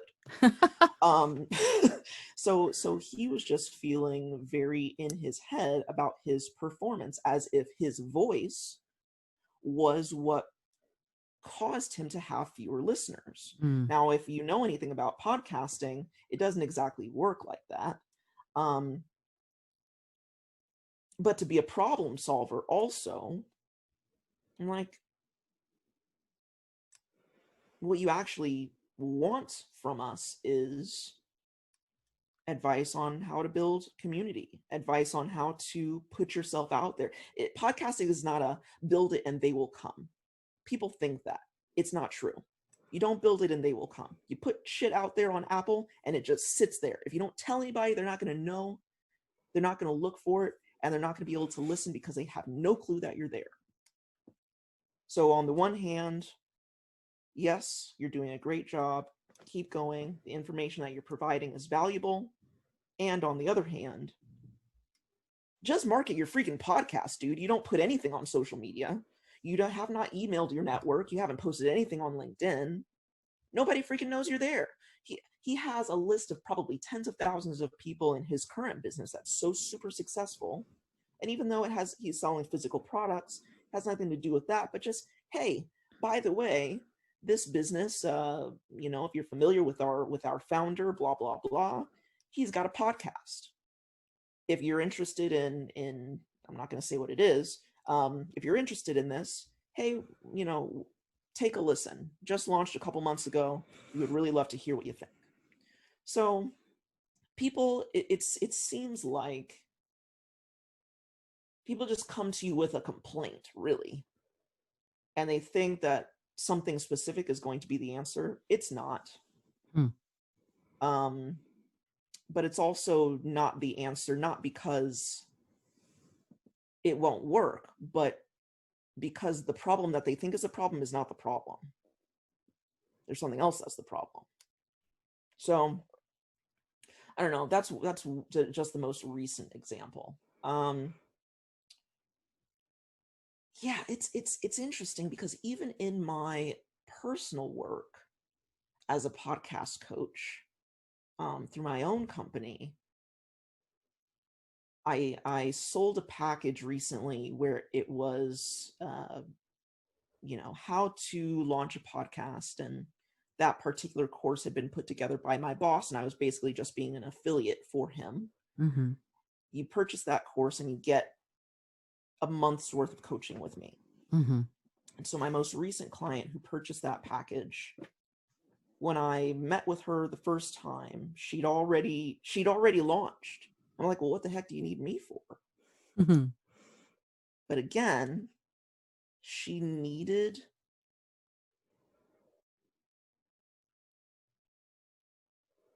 just needed help feeling worthy of her voice being heard by everyone out there. There must be some sort of disconnect that happens when you put your voice out on the airwaves. Like when you're having a conversation with people, or you're at an event or a party, like the people who are in your midst, they chose to be there, so obviously they must want to hear from you in one way or another, or at least be okay with being in your presence. But people, they're like, oh, I want to talk about this topic, but I think they put that information out there and then they realize, oh crap, I don't know if I want to be heard by people. What if they don't want to hear from me? Well, they downloaded it, they pressed play, and if they're 5 minutes in and they're still listening, then they want to hear from you. There's a lot of weird stuff in the head of podcasters about feeling worthy enough to be heard. And for all of my challenges with worthiness, apparently I don't have that particular problem. Yay for the rest of us. Yeah, I guess so. I mean, I don't know if that answers your question. Those are really the only examples that I can think of right now. But as a coach, which is fairly new for me, I've only been doing it for a couple of years now. with podcasting and personal development and a couple of other things. Um, People just aren't asking the question that they actually want the answer to. And it's figuring out what their question actually is I think what I'm particularly good at. And I'll repeat it back to them. I ask a lot of questions, ask questions, ask questions. It's a fact finding expedition. It's being an anthropologist, which Mm-hmm. is what I got my undergraduate degree in. Not sure if that helped at all. But Oh, asking them questions, asking them questions, asking them questions, because then I can actually get to what the question is supposed to be. And then they're like, ah, yes, that's it. What were you going to say? are you asking me? Sure. Well, so yeah, I think it's a twofold thing, actually. I agree completely with you that that is a gift you have. And I think that there's something a little bit further, and that is that there is a vulnerability and almost a tenderness that people have around the questions that they're afraid to ask. Mm-hmm. And I think you innately, again, hold space for that, and you ask in such a way that it helps them do the self exploration to come out with sort of the question that they actually wanted the answer to, because that question feels vulnerable. Mm. And so, by the way, you said, I'm wondering if you hadn't thought of it that way before, because I'm about to ask you, how do you do that? And if you Well, I haven't thought of hadn't it. thought about it before. Okay. So, Um, yeah, because do you see what I mean? Because that there's a communication style that I think you innately possess that allows that to happen, where you can go pretty deep with people. Certainly you and I, within 4 minutes of meeting each other, we're talking about the deepest things. And it yeah. felt very easy, I think, for both of us. And Mhm. so what do you think accounts for that? Is it just an innate thing, or is there something that you have studied or thought about that helps you be in that position of helping your clients think differently about these long held beliefs that they might already have? Well, the thing that comes to mind immediately is having, I won't say zero expectations, because that actually, in my mind at least, has a negative connotation, Hmm. but releasing all expectations. Hmm. So they can just show up and say, I'm just like, whatever you say is fine. Whatever Hmm. you ask is right. It's whatever you're feeling and feeling that you need in the moment. It's whatever questions you have or think that you have, or questions that you have, and they just happen to, those happen to be the words that you use to ask it, because sometimes they're not aware of the question that they, and it's just a tweak of language, and Hmm. then the words being rearranged and the vocabulary being slightly different, they have the realization, oh wait, that even more closely communicates what I wanted to ask, and actually that halfway gets me to the answer, because I didn't realize that that was the question that I had. Hmm. Then just putting the question in front of them in a different way. He So releasing expectations and really coming from a place of listening. And you can even listen when you're talking, like asking the questions, because really you're just reflecting back to them what they just said to you. So in a way, they're just speaking different words through you. Hmm. I'm saying that and I'm making a face at myself like, Marjorie, are you really saying that? And do you really believe that? And I do, but it feels weird. This is another one of those like, oh boy, I'm just I tiptoed a little bit into more woo right then, and didn't even realize I was going there. Hmm. Um, so releasing expectations, uh, because when you have expectations, you already have the answer in your mind, and you're not really listening to them. because most of the time I don't have the answer. And even after I have said whatever I've said in response, I still don't have the answer. I'm really just talking to them and making them feel comfortable that what they said and what they feel is valid, that there's nothing wrong with that, and that I personally have no judgment on it at all. And that puts them in a state of being able to be completely relaxed about it. Um, yeah, I'm not sure how I do that. I definitely see that I do that, but it's not something that I've ever tried to articulate just because I assumed that I couldn't. Or now I'm getting to this point in my like with my own business of just starting to, I don't even want to use the words market myself, um but starting to put myself out there saying, hey, if you're challenged with this, that, or the other in particular, I might be able to help you. It feels very intangible. Like I don't know the words to use because I don't know how I do what I do. And people just come to me for random stuff. And they're always happy and grateful and they pay me. but, Yay. but when they show up, we don't know what we're working on. And half of the time when we're done, we don't know what we just worked on. Mm. I have podcasting clients that we blocked out half an hour and I wind up on the phone with them for 2.5, 3 hours, just talking about like we're doing right now, like really deep stuff that has nothing to do with podcasting or whatever it is that we said we were going to work on. But they just feel so incredibly grateful for the conversation and they're happy to work with me and to continue working with me. The relationship is it feels very, there's very much a give and take there. And again, like I said earlier, I get stuff from it as well. Working with people on certain challenges helps me see my own challenges from a different perspective. It helps me be kinder to myself on a day-to-day basis and be kinder to the child version of me. Um, as they say, hold your little 4-year-old self and tell that little girl or that little boy or that little person that everything's going to be okay. Like we're having those conversations. Mm-hmm. I don't know how I do it. This is the way that I communicate.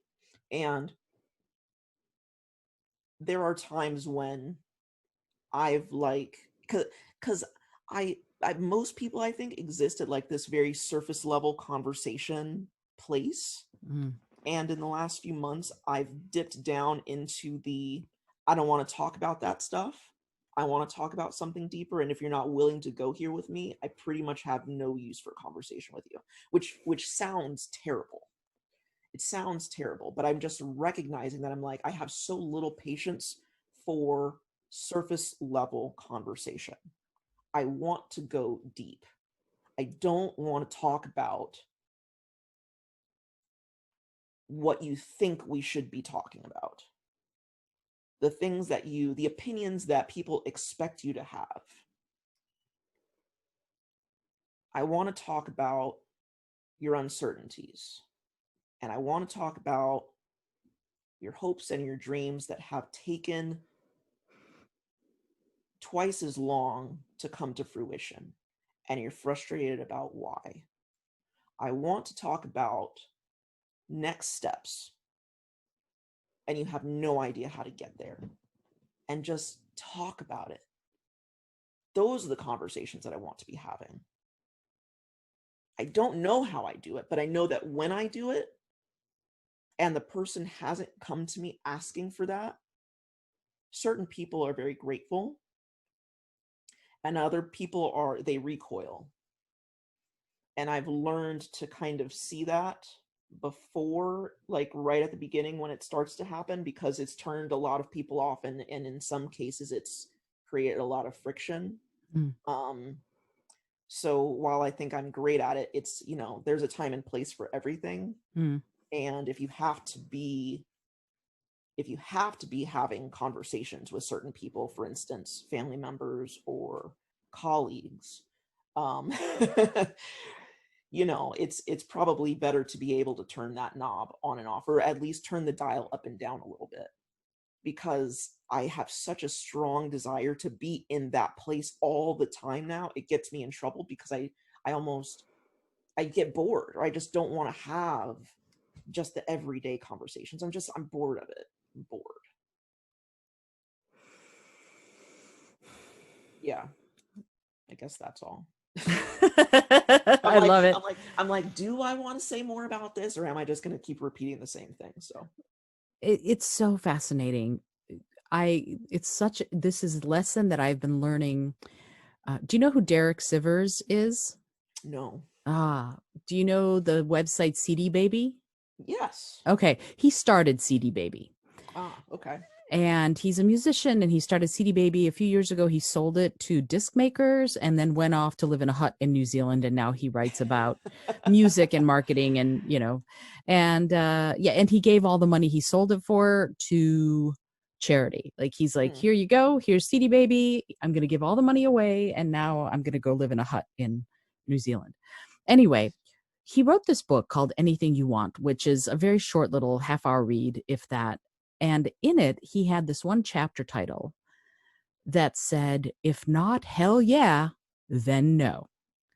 oh, that guy. I've Yes. read that article like 5 times. I love that, because that's what you've just been talking about. It's, if you're going to have a conversation that isn't going to be the kind of conversation that I really want and need, then you need to go talk to somebody else, because it's not really me. I'm not the person to have this conversation. And that's the thing Yes. with what you just said. There was so much wealth and richness in what you just said. I just loved it. One of the things, when you said that you provide essentially a judgment-free zone, Hmm. can you imagine how someone who fears being judged must feel when they realize that they're in the presence of someone who's not going to judge them? Yes, because that's how I feel with you. Oh, you're a delight. Thank you. I appreciate that. You honor me. I mean, that was so simple. I'm like, absolutely, it's you. It's That's you. I mean, I have a lot of close friends. I love them dearly, but they do not provide a judgment-free zone. I do have a couple people, but it's only a couple people. You know what I mean? You honor me. I appreciate that. But that's what you're providing, right? That's it must be such a relief, right? When your client talks to you and they go, "She's actually listening to me." Wow. That must be so lovely. And I think, as far as what you said to me, and I really appreciate your words, I think that, again, mutual admiration society, but also a word that I've been wanting to say to you this whole conversation is the word recognition. We Mhm. recognize each other. People who want to delve deep and really see each other and really hold space for each other in that judgment-free, vulnerable place, recognize each other. And when Yes. you do, it is magical. And to me, magic is not a woo-woo thing. To me, is magic is sort of science that we haven't figured out yet. But it Mhm. is that magical idea and feeling of recognition. Oh yeah, you are someone I can be me with. And when you offer that to your clients and they recoil, I imagine they're probably not ready to be them yet. Yeah. A- Mhm. and so maybe knowing that you're there when they do need you is balm enough for now, if you see what I mean. Yeah. And that's lovely. And this idea of having clients who come to you because they want to work with you, I want that so much. I always want that. When This is why I know I can't really work for anybody else anymore, because because because I my whole career has been built on people who want to work with me rather than me my success, I guess, as you would say, has been built that way. And so when you're in that space and you're working with people who want to work with you, with Marjorie, and the clients that love you at Turnkey Podcast, same thing. They must sense that presence that you have that allows them an avenue to be them, an avenue to speak their truth. Do you see what I mean? Yeah. And that's lovely. And again, I go back to the word tender, allowing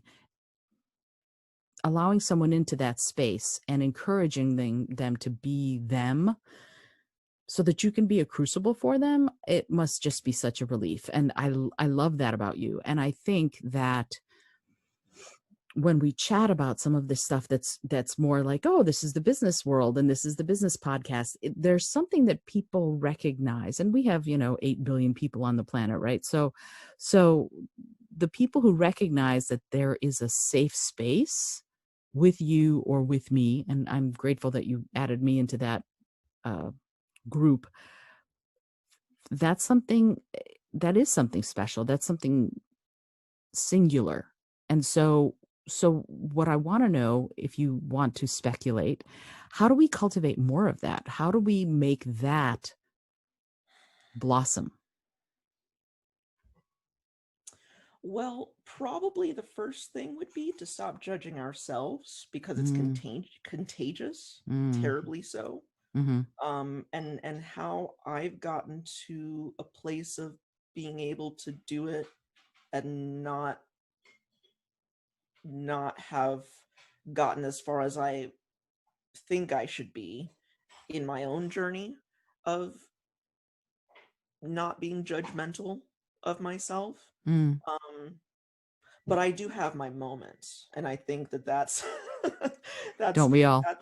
Yeah, I mean that has saved me because I'm, in all of this darkness, at some points, I guess I find a lighter or a match or something, and I'm able to get a light on, Mm-hmm, and long enough to be like, okay, I'm good. I'm good. I'm here. I'm me, and that's good, and that's okay. And like, the world isn't gonna fall apart because someone sees me or hears me. And I don't mean my voice. I mean hears me, mm-hmm, like my essence. mm-hmm. Um, how do we cultivate more of that? Stop paying attention to so much damn media. Hmm. Um, and I say, I guess I should be a little bit more specific. I'll make 2 points here. So I recently did an interview, like an email interview, like they wrote out questions and then I just typed up the answers. And one of my answers had to do with how I am able to create the content that I do. And I made a point that it's very difficult to be a good and creative content creator when you're being such a regular and consistent content consumer. That shapes your worldview, Mm-hmm. how you see yourself, what you listen to on a regular basis, and what you view on a regular basis. I mean, that is the frame that you see the world through. Mm-hmm. Period. Mm-hmm. It's you can't just, I mean, you can, I suppose, but it takes muscles to be receiving a ton of information and then to turn around and be able to see and go about the world from a perspective that is completely unchanged by what you just saw and heard. So that's the first thing. Mm-hmm. Second thing is, if you're going to consume content, just be super intentional about it. I love listening to podcasts that teach me something or give me an insight into certain parts of history that we don't talk about a whole Mm-hmm. lot. Things that can help me expand my mind, the way that I think about myself and the world, not determine the way that I think about myself and the world, if that makes sense. Mm-hmm. Um, so that's another thing, is just, go about like entertainment and like consuming content in a different way. Um, what else? How can we cultivate more of that?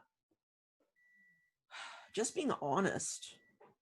Like when someone asks you how you're doing, most of the time we say, I'm great, how are you?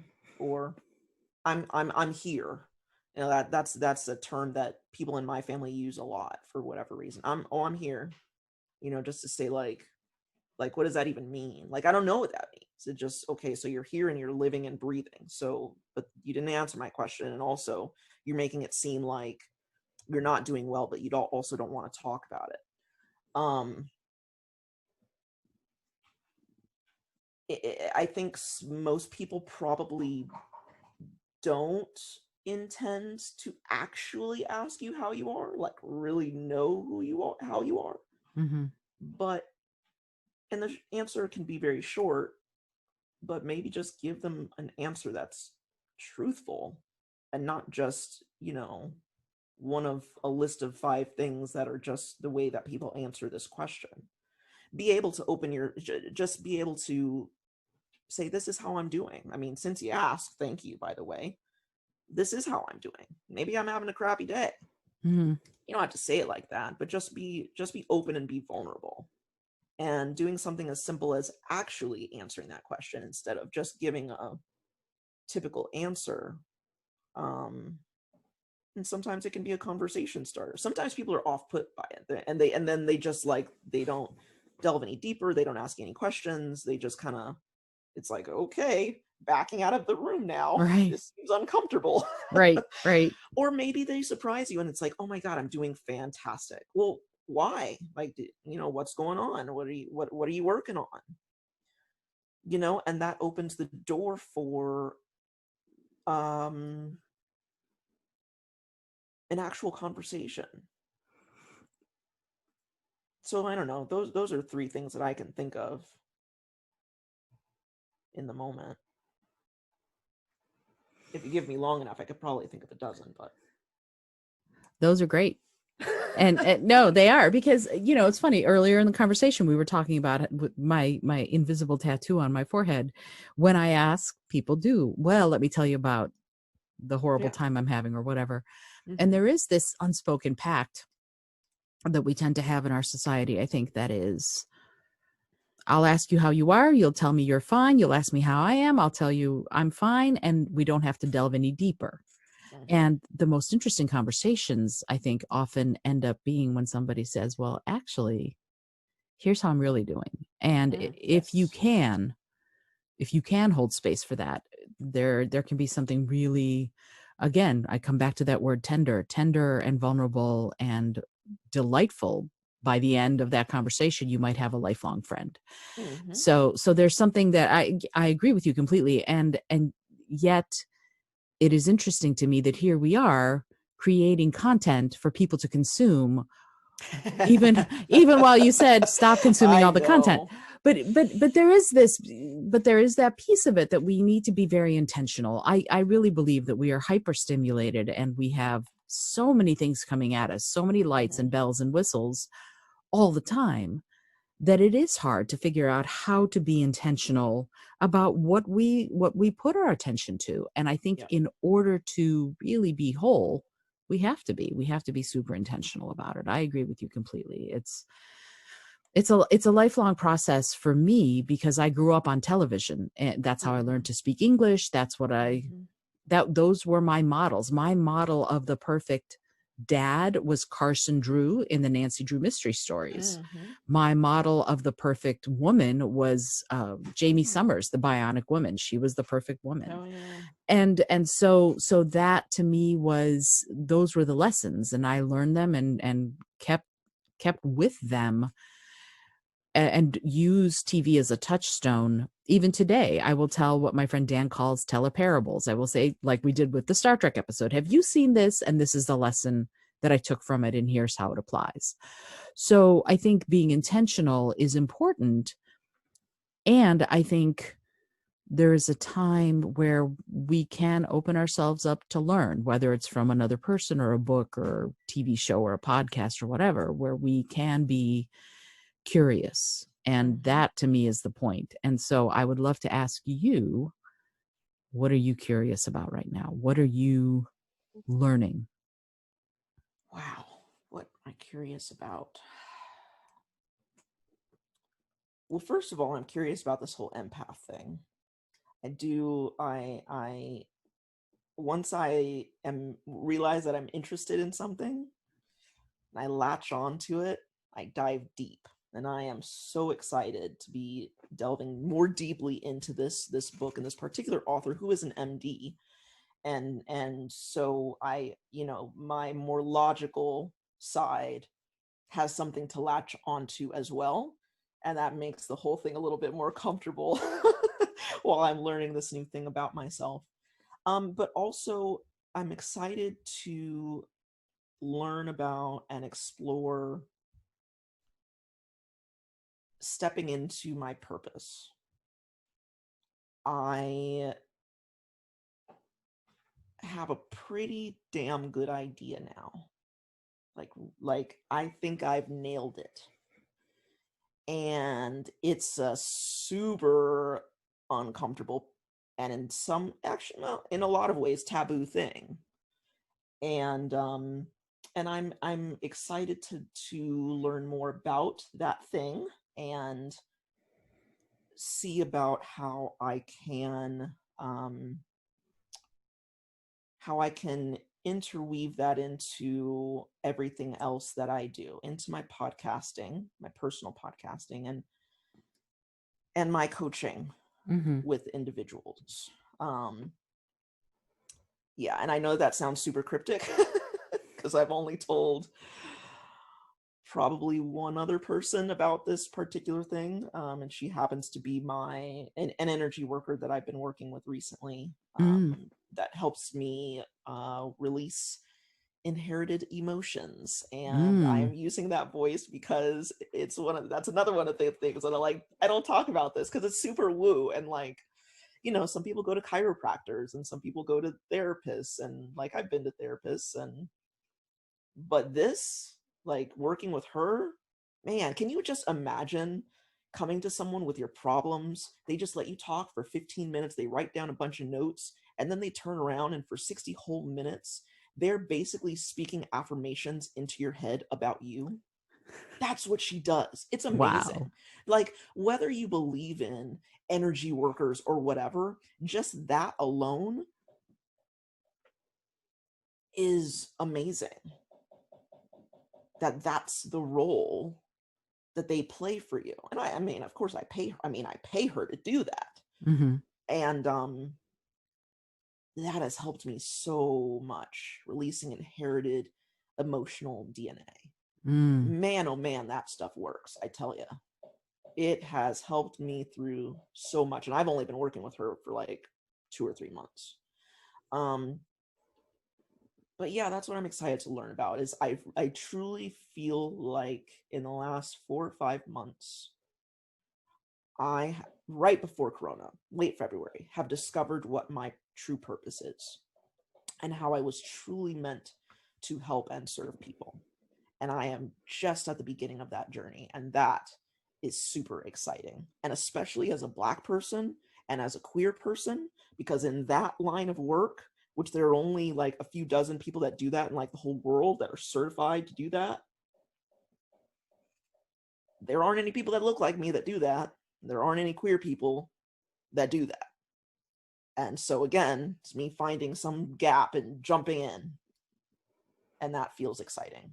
And again, you're a trailblazer. That's, I'm just going to start referring to you as that because that's what it is. That's what it is. I'm so grateful that we've had this conversation. This is so.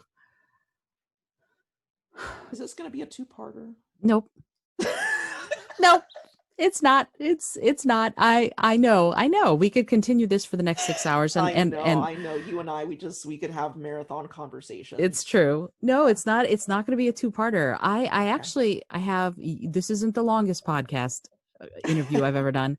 I have one coming in August that I was going to make a 3-parter because it's over 3 hours long. And I just Wow. yesterday decided, nope, it's all going to be on one episode, and people Nice. can listen as they decide they want to. It's, that's, yeah, it's my podcast and I'll cry if I want to. Right. So yeah, no, this is I wouldn't dream of splitting this conversation up. There's too much good stuff in it. I do want to say that I know you have vacation to go do, so I'm gonna let you go.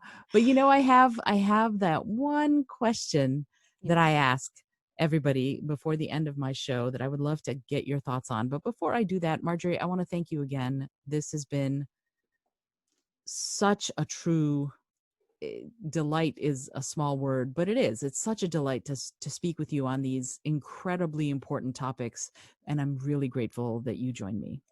Ditto. Ditto. So Thank good. you. So good. So here's my last question that I ask everybody who comes on the podcast, and I would love to have your answer. If you had an airplane that could skywrite anything for the whole world to see, what would you say? Be kind. And then you can insert after that whatever you want. To others, to yourself, to your children, to your parents, to the world, to the planet, to your pets. Be kind. It takes almost no effort at all, at least for me. Maybe for some it does.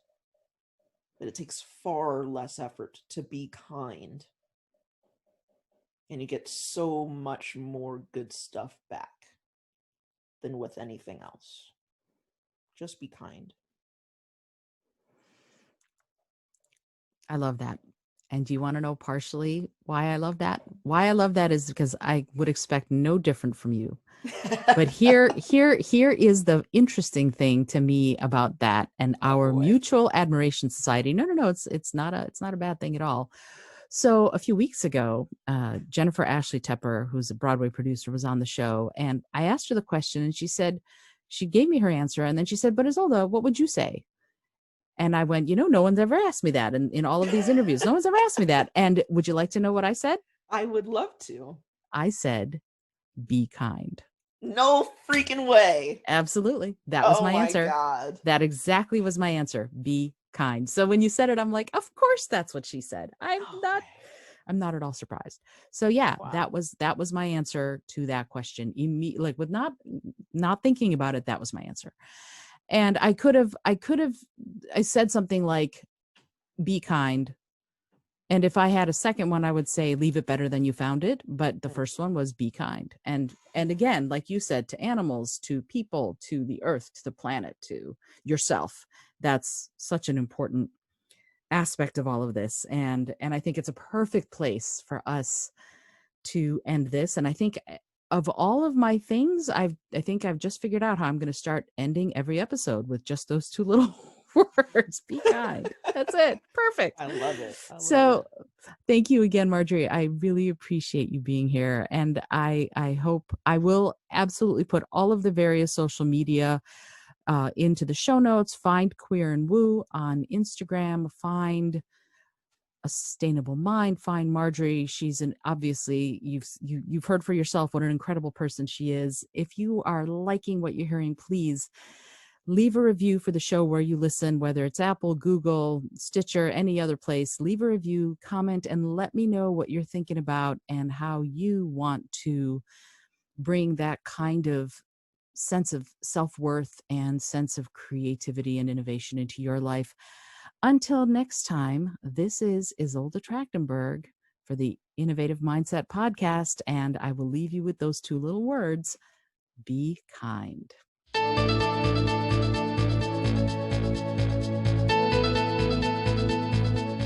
Thanks so much for joining me today. I really appreciate you being here. Today's episode was produced by Isolde Trachtenberg and is copyright 2020. As always, please remember this is for educational and entertainment purposes only. Past performance does not guarantee future results, although we can always hope. Until next time, this is Isolde Trachtenberg, and I send you all of my love.